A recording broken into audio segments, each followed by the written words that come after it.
let me just pour us a cup of tea. Alright, I'm just switching that off because that's going to make a sound or something. Oh, okay. Oh, yeah, thank you.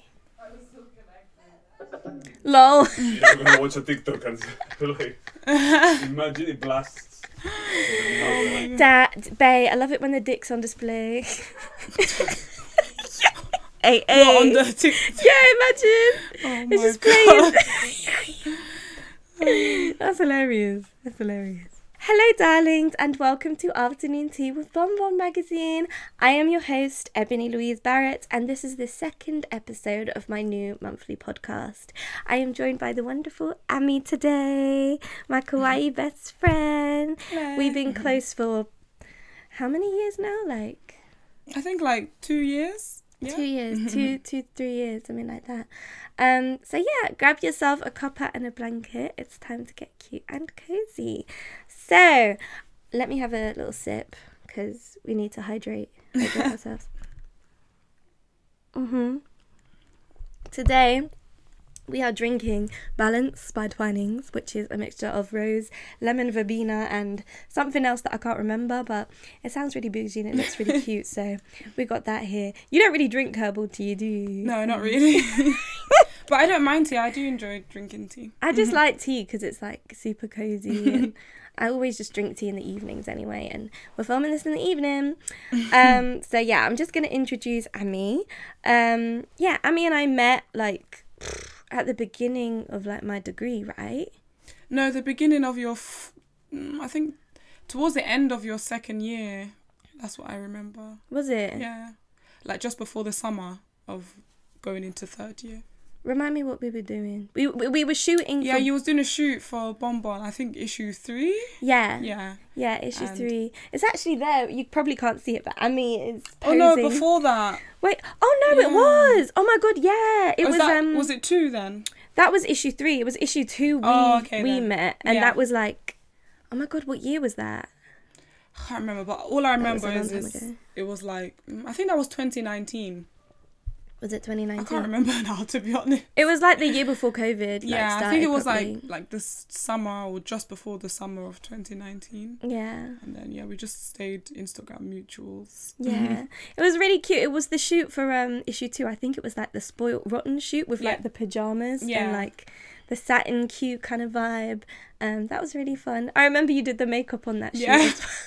And we were like, that last shoot, minute things. that shoot was so stressful. I missed the train. It was cute.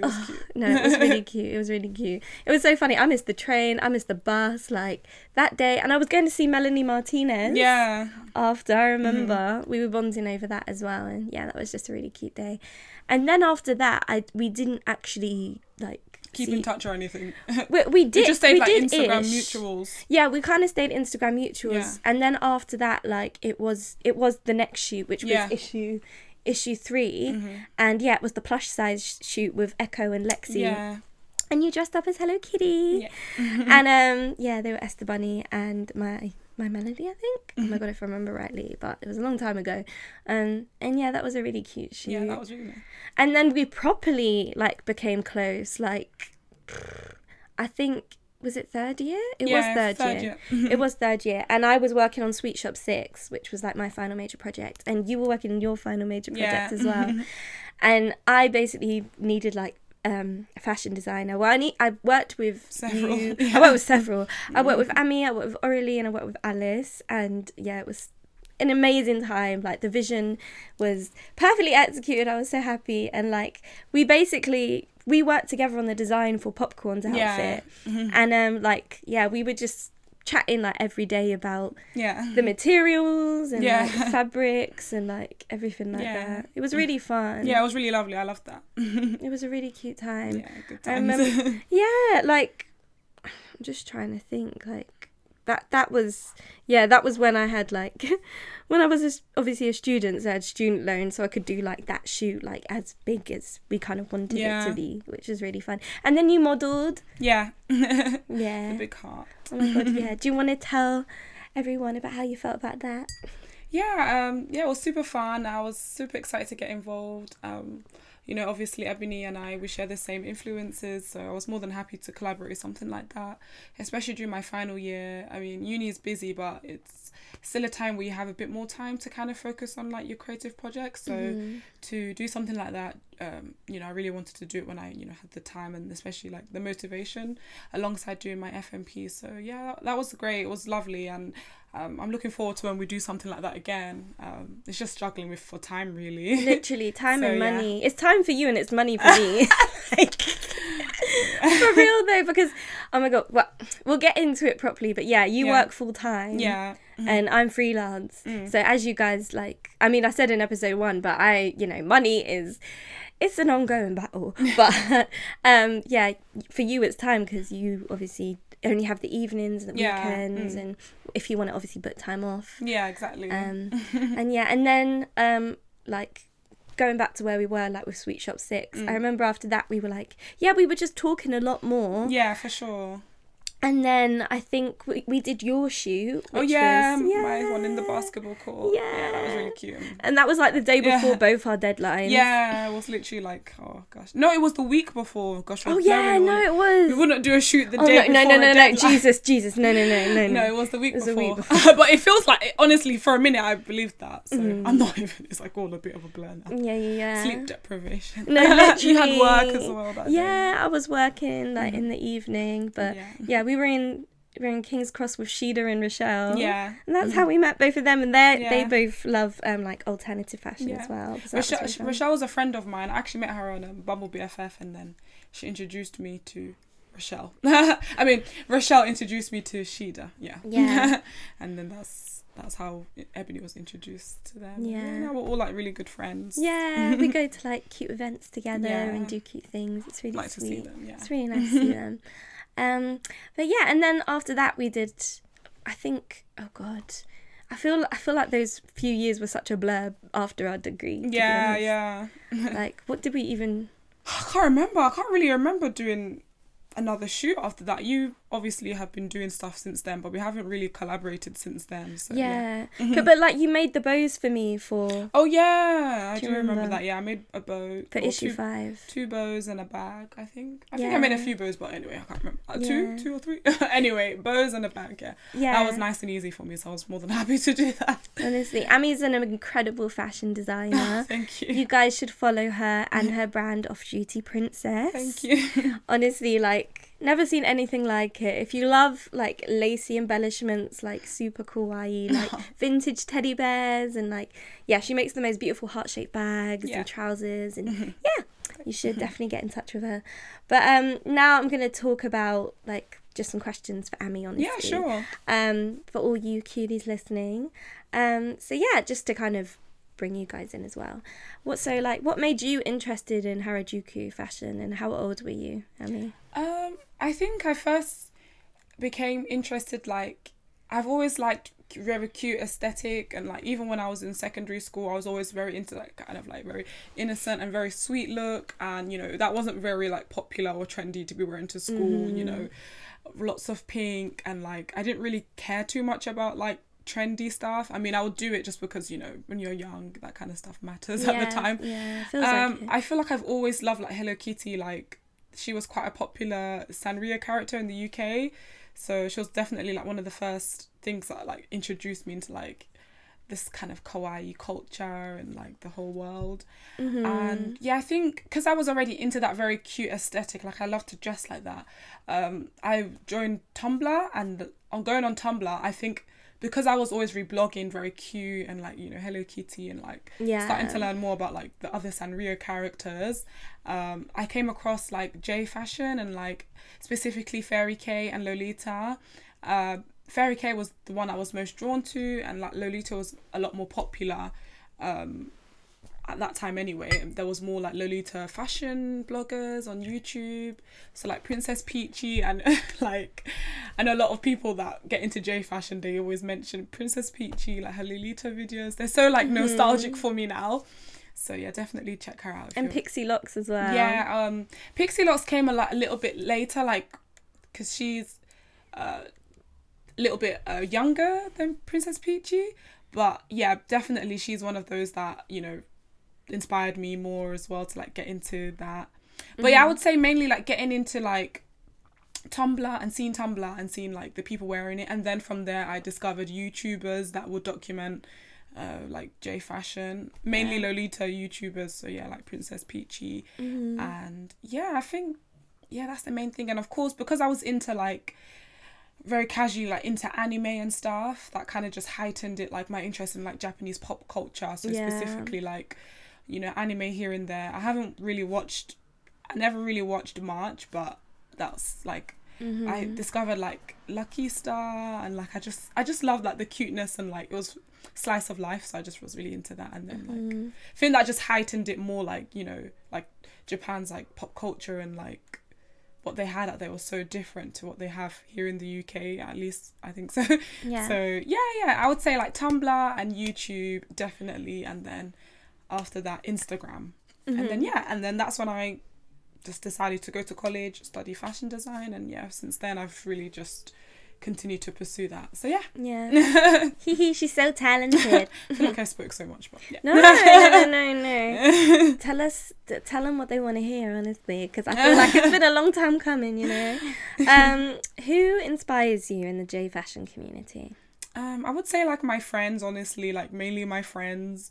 Of course, you know, there's like the popular, like, you know Harajuku icons, like influencers. Yeah. I would say like the main like J fashion one, I feel like everyone says her Kurobayashi. She's just so cute. Kurobayashi. She's super cute. She's so sweet. She's just one of those that's just stayed, and like, you know, she's just not gone anywhere, and she's so passionate, and yeah, she's definitely like a big celebrity in the style. Like, I don't think there's any, in my opinion, anyone that I like mostly influenced than by her. Just her energy and her passion for it. Yeah. And also, but I would say mainly my friends. So like, you know, of course, Ebony, and like my friend Roxy Sweetheart, and yeah, Michelle. All the international creators. So like one of my like biggest inspirations would be Dreamy Dolly. Love Dreamy Dolly. I believe her Instagram is, oh my gosh, I forgot her Instagram. It's Dreamy Dolly, no? Is it Dreamy Dolly? Oh yeah, it's Dreamy Dolly. It was something else before. I think that's why I got confused. So yeah, Dreamy Dolly, she's so sweet, and she's like, yeah, she's one of those icons, especially for like black kawaii, like like fashion wearers. She's just like, she was like one of the first to do it, and like especially with, again, like within like black girls, and seeing like black creators in general kind of doing it. Represent. Yeah, so yeah, she's like one of those that till this day I'm like so inspired, and like, yeah, and I, you know, we're like on a talking basis now, so we'll like message, and like I've sent her stuff from my brand. Yeah, she's modelled stuff for you. So yeah, I'm definitely hoping one day that I could meet her, and you know, she's super lovely as well. So yeah, and she also has a brand called what's it called, Lumina Love. So yeah, definitely check that out. She like has the cutest sweatshirts and skirts and leggings. So yeah, I didn't know she had a brand. Yeah, I'm really excited like that she's finally gone and done that, because she always shared her illustrations, and I always thought, oh my god, they're so amazing, and I'm so glad that she's decided to like put it on fashion. And I really hope to see the brand grow and become something like really amazing. So yeah, that's what inspires me. Yeah. That's so sweet that you said you're friends, because I'm the exact same. Like, I'm always inspired by you. Like, oh, so sweet. Same. No, literally, like the love I have for this girl, like nothing can ever compare. So sweet. But like, I feel like, I don't know, we always match, but we don't plan on matching. Yeah. Like even today, we've gone for like, I don't know, what would I you? just wanted like a throw on, like cozy, cute kind of vibe. And I guess you wanted the same. Yeah. And you would be filming today, so I thought just something comfortable and like easy. So yeah, because you came straight from work as well. Yeah. Like, bless Amy, she came all the way. Of course. But yeah, what made you want to start your brand Off Duty Princess? I think growing up I was always like super creative. Like I used to draw a lot. Yeah. I drew a lot, and yeah, in school I didn't do art. I wanted to do art, but then I enjoyed like music lessons more, so that's why I decided to do like music GCSE, which, you know, honestly it didn't really go well, but I just enjoyed music lesson more than art, which, you know, but anyway, it's so interesting. Sorry, just not to cut you off, but it's so interesting because like I was the same. Like I had to choose between music and art, and I chose art and not music. So that's really interesting that obviously like you chose music. I think I just enjoyed it more. at the time, and it was just a bit more fun for me. Like, I wanted to do something that was fun and creative. Yeah. So, and I think at the time I was a little bit still hard on myself when it came to art, whereas music was just quite fun. Like, I enjoyed like learning about, you know, doing all the beats and the composing. Sorry, what inspired me to do my brand was, so I was always super creative, and I drew. And honestly, my sister did ask me like quite young, what did I want to do? And I felt like quite shy, because I always felt like, you know, to do something creative just wasn't really an option. Like, I had to keep it as a hobby, because I was quite into like acting as well. And I remember I really wanted to do drama GCSE, but they said no.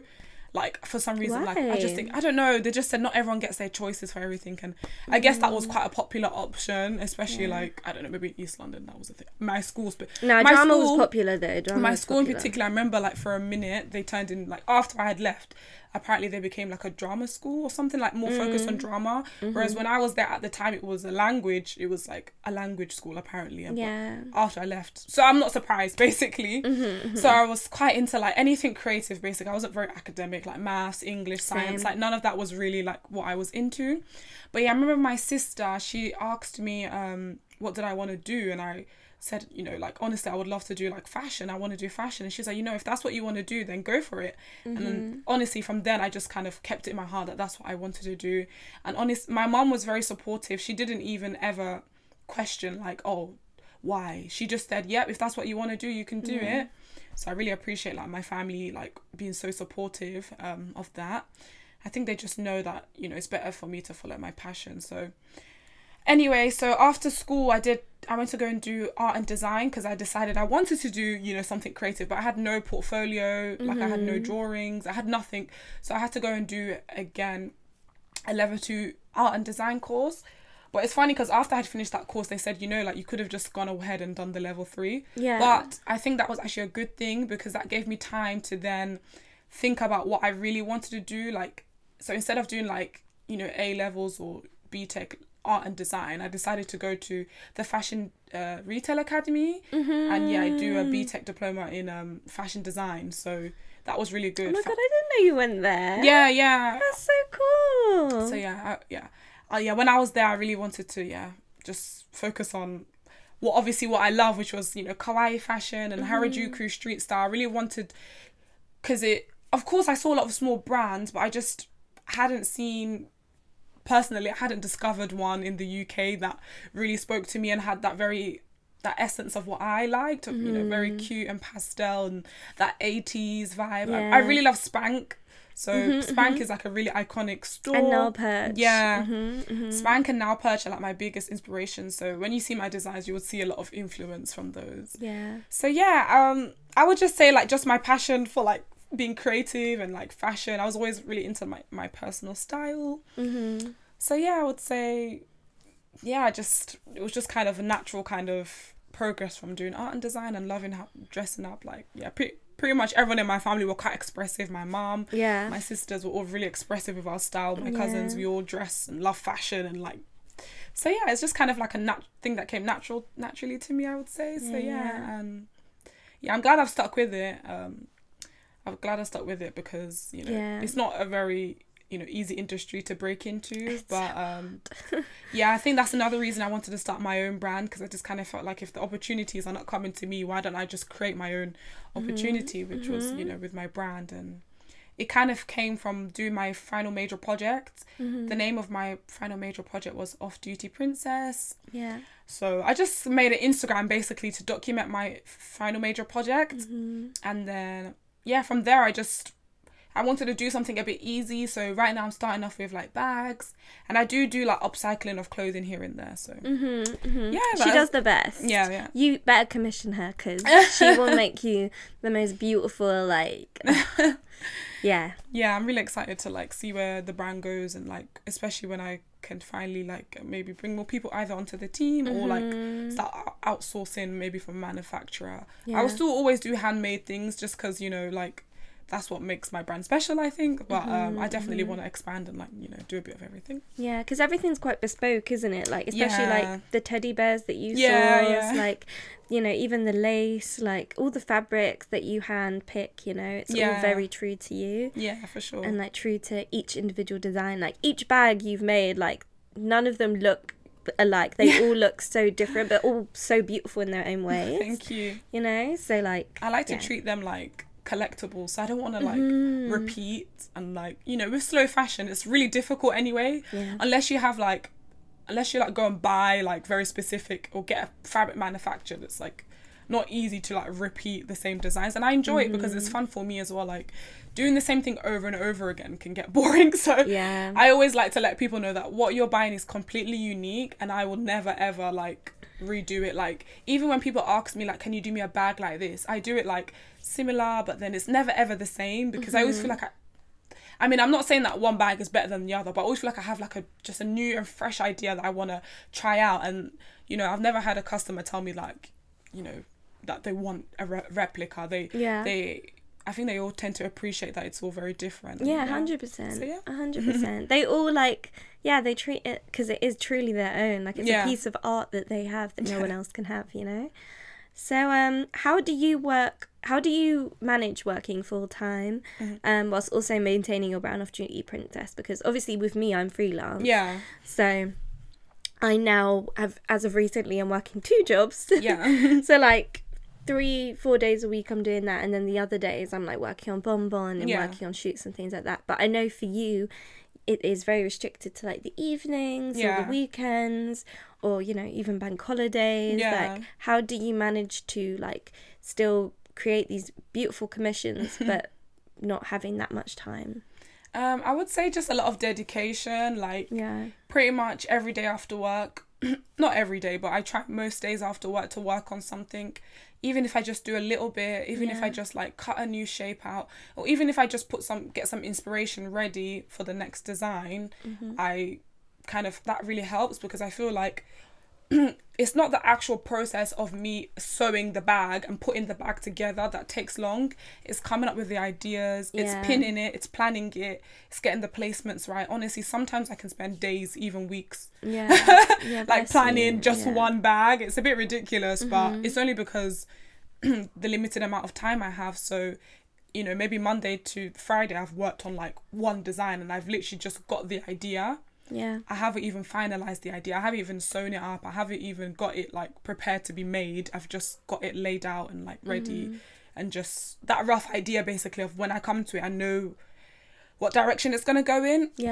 But I would just say a lot of just basically just any moment I get, I'm thinking about my designs. I'm making notes on ideas I have and speaking to my friends. My friends love to like send me inspiration. And I would say just being really strict with my time. Like I'm really happy I have like quite understanding friends and family that they know that, you know, maybe this week maybe can't see them, or even this month, honestly. Like I have very understanding friends, and you know, we keep in touch other ways, like you know, phone call, video call, just literally we just talk every day. Exactly, we text every day, literally. Like I like to update you, like maybe show you a bag that I'm working on, get your opinion. You know, I'm the same with Bonbon. Like whenever I'm like, you know, even with afternoon tea, when I've been working on it, I'm always like sending Amy like, do you like this? Inspiration. Literally, that's how we initially bonded, was sending inspiration. Literally. Like I remember you sending me like props and stuff that you're gonna use, and us going back and forth. Literally, we just inspired each other so much, and that kind of blossomed our friendship, which is so sweet. And now we do Hyper Japan together. Hyper Japan in July. Yes, so if you're in London, or you can come to London, please come and see us. Yes, please. It'll be great to like, you know, meet more people. It's gonna be back at Olympia, which everyone loves. So not like Evolution. Oh god.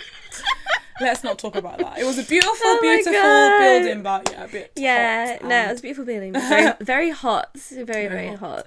But yeah, we love you, Hyper Japan. Yeah, we love you. We love you. We love you. We support you. But yeah, I would just say honestly, just dedication, and like just basically, if some weekends I could have like literally like all weekend, like Saturday, Sunday, only working on my bags, after work working on my bags, bank holidays working on my bags. I have to just make sure that at least maybe twice a week minimum that I'm doing something related to my shop. I mean, even I don't have to, but it's the only way that I can manage the goals I set myself. Otherwise it's gonna, you know, just not happen. And you know, I'm very passionate and dedicated, so it doesn't feel like I'm working. genuinely just feels like I'm doing what I love. I don't feel like I'm coming home after work and being like, oh my God, I have so much work to do. Yeah. I can't wait. Like, honestly, sometimes I always take pictures of them and I just look at them like, oh, I can't wait to finish it. So I would say just dedication and like just knowing what my end goal is, and friends being very understanding, family being really understanding, and honestly like the support and, you know, encouragement from my friends as well, like, you know, being so supportive that you can do it. And like my mum, she's so extremely supportive, like she helps me like financially. We love like, auntie. Yeah. And yeah, just basically I just feel like if there's something you want to do, like nothing will stop you from doing it, whatever your circumstances. Of course sometimes some things happen in like life, you know, I'm not saying like if you're like going through a terrible time that you have no excuse, but I'm just saying like if you just keep that passion alive and just remember that end goal, like you will see progress, like you will progress even a little bit. It's better than not, you know, trying. So yeah. No, exactly. Like it's just all about like little small wins. Yeah, you know? basically, yeah. Like just appreciating all the little things you do. Like even as a freelancer, you know, I'm always texting you because, you know, I feel like we're both very hard on ourselves. Yeah. And like I'm always like, oh, you know, I didn't do anything like for Bonbon today, or, you know, I didn't have the energy, or like even just being busy and not having time to like even write any ideas down. Like I try not to like beat yourself up for it. Yeah, definitely no. Because it's a passion. Yeah. And it's, you know, we started it because we love it, you know. Yeah. So it's just the thing of like ensuring that we're taking time for ourselves for sure as well. Because just being business owners. Yeah, it's not easy. Like, it's not easy. Especially right now. Like, cost of living crisis and all. Also like that's the reason that I decided to do like Hyper Japan, because I kind of feel like I'm working towards a goal. So I'm the same, knowing that I've already bought the table, so I can't just not show up, and I've announced it, I've let people know what I'm doing as well and what I plan to do with that. So yeah, I feel like just little things, like at the moment we're only doing like Hyper Japan, but obviously like in the future I would love to do at least like multiple, like 2 or 3 events a year, maybe even more, that MCM, do our own events. So yeah, it's just like sure. You know, hopefully let's say in the next few years we're like doing a bit more than like one or twice a year. So yeah, it's just getting the businesses off the ground as well. Yeah, for sure. As soon as, you know, we have more time for that and have more resources, like all of those things are so much more possible. Yeah, for sure. sure. Not saying they're impossible, because they're not. Like they're so, you know, we've done it. It's achievable. You know, it's just starting with where you can as well. Like I know sometimes we have like goals of how we want it to be. Yeah. Finally, but we have to just think of like we need to just start somewhere. So like, you want to start a YouTube, use your phone camera. You want to start a makeup business, you know, get the cheaper makeup, and do it on your friends, you know, just you know, work within your means, and like don't compare yourself too much, otherwise, you know, at the end of the day we all start somewhere. So that's what I like to always think. So yeah. Like you never know what people are going through, you know. It may seem like they're, you know, really thriving and really doing really well, but you know, they may be having problems at home or at work, and you know, they're still working through it, you know. So it's just kind of working within your circumstances. Yeah, for sure. Yeah. But that kind of leads us on to talking kind of more about the main theme of episode 2. Of course, Ami, you are such a crucial element. But yeah, I just want to talk about the rise of like Aaliyah course specifically, and how that relates to Harajuku fashion.